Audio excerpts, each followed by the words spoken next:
Hello and welcome back to RageGamingVideos. My name is Hollow, and well, you know how the bleed build that I made was kind of ridiculous? It was unfinished, and with the new Arcane update, with the new patch, it's kind of crazy. So to demonstrate, I'm going to run up to a giant, and we're going to see how many hits it takes for a bleed proc. 1. It takes 1 hit for a bleed proc. Absolutely ridiculous. Let me explain how this is happening. If you take a look at my Uchigatanas here, they're both plus 25. We have a crazy blood loss buildup right now of 115. As you can see, they're scaling with Arcane. And if you look at my Arcane, which is 80, which is the soft cap that we're dealing with, I am of course getting the most bleed buildup I can with the raw hits. Then you consider the fact that we're running seppuku, which is increasing the speed at which blood buildup occurs. Yeah, 1 hit. Now, how we're seeing the Arcane buildup on this blood Uchigatana here is because I have made it a bleed affinity weapon through the uses of Ashes of War, right? If we look at this Keen version, also plus 25, it has no Arcane scaling because it's a Keen and not a bleed, right?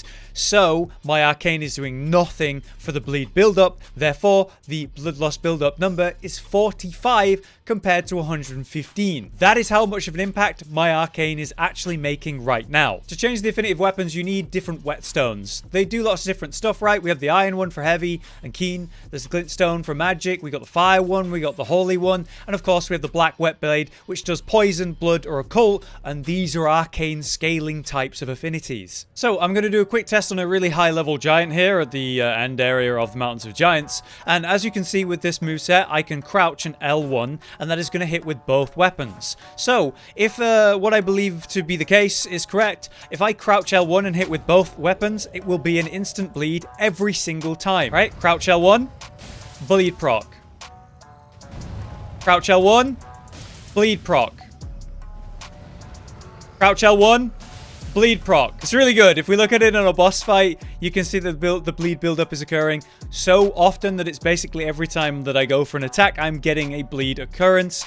And yeah, the damage is ridiculous. To make this happen for yourself as effectively and efficiently as possible, you just need a default weapon that can have an affinity of blood. And then you want to make sure that you can run seppuku on it. That obviously could be the Uchigatanas, but it could also be the Scavenger's Curved Swords. These look gnarly, and they're a great option because they actually have a faster moveset than even the Uchigatanas. You could consider the whips, you could consider the starfists, you could consider different claws or daggers. Twin blades are a great option too, of course, as long as you can get that blood scaling and run seppuku. You might be confused when you're seeing me run 2 seppukus at once, and you might not be able to. That is because you are sheathing incorrectly. As you can see, I've sheathed the weapon that I've just buffed, and the buff is gone. So what you must do is two-hand the offhand weapon, then apply the buff. Now that's done, go back to dual wielding, and then just try to apply, and it'll go to your main hand. It'll consider that both weapons were out the whole time, and now I have seppuku on both weapons. With the awesome new arcane scaling, arcane weapons have become relevant. We made a video just the other day talking about Rivers of Blood and of course Eleonora's Pole Blade.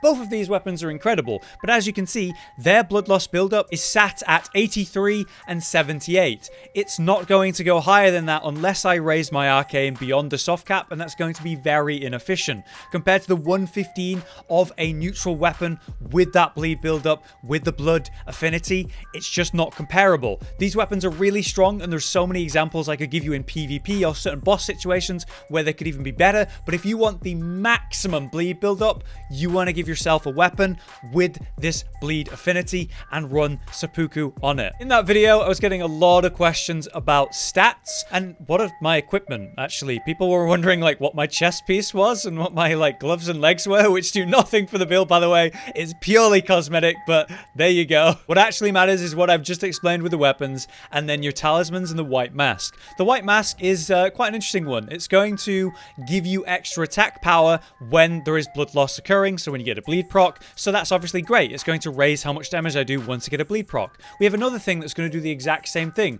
the Lord of Blood's Exultation. If you get a bleed proc, you're going to increase your attack power. Then we have these two madness machines, greatly raises attack power upon successive attacks, and then again raises your attack power with successive attacks while also giving me dexterity. These are the Rotten Winged Sword insignia and Millicent's Prosthesis. These two talismans come from the same character, Millicent, the same storyline, and you can get them both in one playthrough. I'll explain everything and locations in a moment. The last thing I want to say is Radagon's Saw Seal. This is a great talisman. This is wonderful, and I think a lot of people know about it because, yeah, it gives you the equation of 20 levels in your attributes. That's 5 vigor, 5 endurance, 5 strength, and 5 dexterity for wearing this thing. It just makes you take a little bit more damage on hit, and it's very negligible. However, I would actually consider that the slot you could change, the one that matters the least. You could run some defensive options, or perhaps give yourself some extra health. That's really the free slot of the build. But this is the essence of the build then. Now let's go over the locations of the build, basically. First up, the weapon. So the Uchigatana is just my preferred weapon. I'll show you the location of another great choice, the Scavenger's Curved Sword. For all these katanas though, you need to come to the north side of Limgrave, to the Death-Touched Catacombs. The nearest grace to that is the Saint's Bridge. You just make your way up and enter the catacombs. It's not even the final boss, it's just a body on the ground that you will have to go past to get to the boss, you know, pull the lever and reveal the boss fight, and it's as easy as that. To get a second one, you're going to need to have one already by being the samurai starting class, or have a friend drop you one, or go into New Game Plus and get another. For the Scavenger Curved Sword then, you're going to need to come right here. This is in Mount Gilmer. It's quite the run. You must come to the Seathwater Terminus and walk your way around and up the hill, and eventually you'll cross over here and make it to where I'm standing right now. And ahead of you, on a body in this camp, as well as an ambush that's going to occur here, you're going to get your Scavenger's Curved Sword. Just like the katana, you will need a New Game Plus playthrough to get a second one, or have a friend drop you one from their game. Now, hopefully I've made it clear just how important seppuku is to this build. It is going to buff your attack power, and it's going to raise the rate at which you build blood loss. So it is absolutely vital that you have this Ash of War on both weapons and maintain that buff as much as possible, right? To get that Ash of War, then you're going to need to come here to the Freezing Lake. Well, Freezing Lake Grace is literally the name of the grace there. Perfect. That's the northeast point of the mountaintops giants, and it is a scarab beetle running around in a circle in this area. It is an invisible scarab beetle though, so a bit annoying, and I recommend you just come stand right here and then wait for it to run into your path and hit it or AoE it to kill it as it's running by you. To get the White Mask, which is very important because it's going to increase your attack power when you get a blood loss or bleed proc, you need to come here to the Mogwin Palace region. This is, of course, where you're going to fight the very important boss. And if you have killed him already, unfortunately, you cannot get the mask. You must do what I'm going to tell you before you defeat the area boss. Otherwise, you're going to need to go into a new playthrough or have a friend drop you one. To get to that region, then, you're going to need to come to this bloody portal here, which is the west side of the consecrated snowfield region. Again, it is all the way on the west side beyond the bloody tree area, and it's down on this cave entrance. You go through there, and you're going to be at that grace that I was standing at.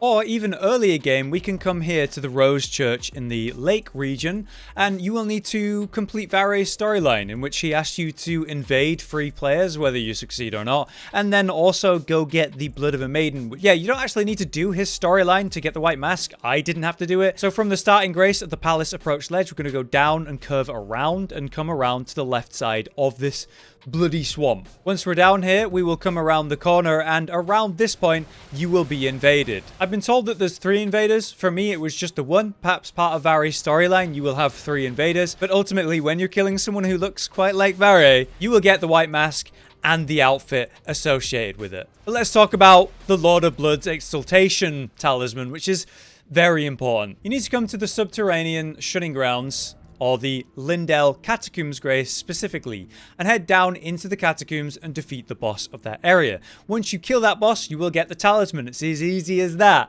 Except, to be honest, getting down here is a bit of a pain. Now then, the final 2 talismans are convoluted. I said that you can get both of them in one playthrough, and that is true. I did it myself.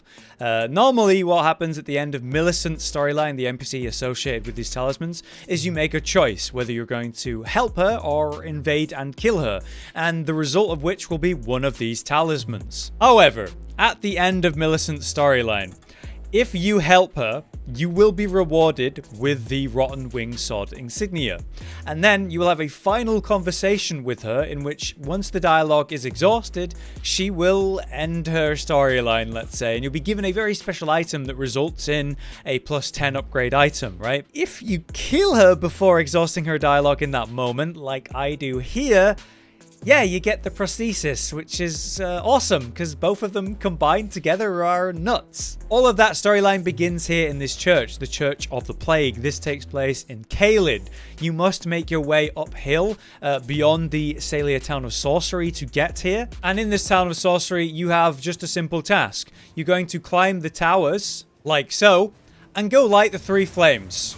Once they're lit around the towers, which you can see from here, there's one up there on my right, and then there's one over there on my left, you will be able to pass the barrier through here and up the hill, which will then take you to the church at the top of this hill, and you can begin the storyline with Millicent. She unfortunately requires a lot of different steps, like talking to Gori multiple times, reloading areas, going and finding her in various places around the world, and helping her how you can. I would read a written tutorial or watch a video guide directly on this to get you through that. Just know that you can do it no matter what happens really in your playthrough. I did it very late and was still able to get both of the talismans, like I said. But now let's do a little PSA on this build and why it's strong and also where it can be weak. So what I want to make very clear, however, is when we're doing this build, you need to have seppuku active. The reason that it is so outrageously effective at proccing this bleed proc in 1 or 2 hits, depending on the enemy's resistances, yeah, the reason that it's so good is because of seppuku. That is increasing the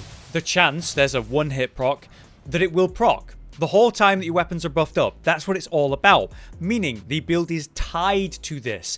And, of course, with the talismans that I'm running, your successive hits. So if I can land multiple hits in a row, I'm going to get a bleed proc. That's going to increase my attack power. And as I continue to hit more multiple hits in a row, after that, within a short time frame, my attack power is going to keep going up and up and up. My AR is going to go ridiculous. The procs are going to be super high damaging, and my attack power is going to go really high, and that's going to compete with if you're doing really high dex and really high keen builds. Now, obviously, the downside is you have to keep buffing your weapon, and you have to keep consistently attacking. There are many fights in this game, even the area boss that I'm at right now, the Halig Tree, well, yeah, they're really vulnerable to bleed, and it actually hard counters them. And then there's some enemies that are just like, bleed, I am completely immune, like final bosses and such, and it does absolutely nothing to them. So where bleed is strong, go as hard as you can on bleed. But keep in mind that something like raw damage, just going straight keen and dex, that's going to be more reliable and work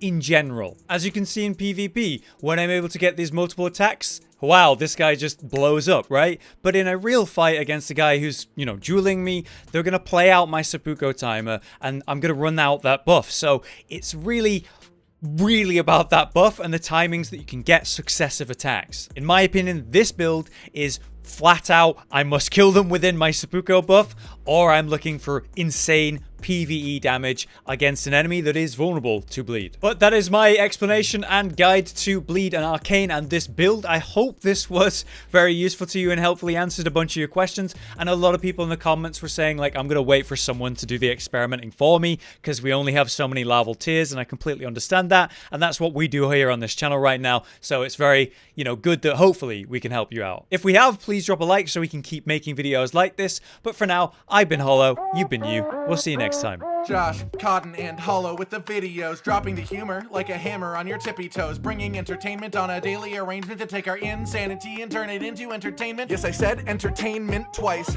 to reiterate that it is nice to look into your faces on a mostly daily basis when you let us in your homes to make the whole world a stage. Goodbye.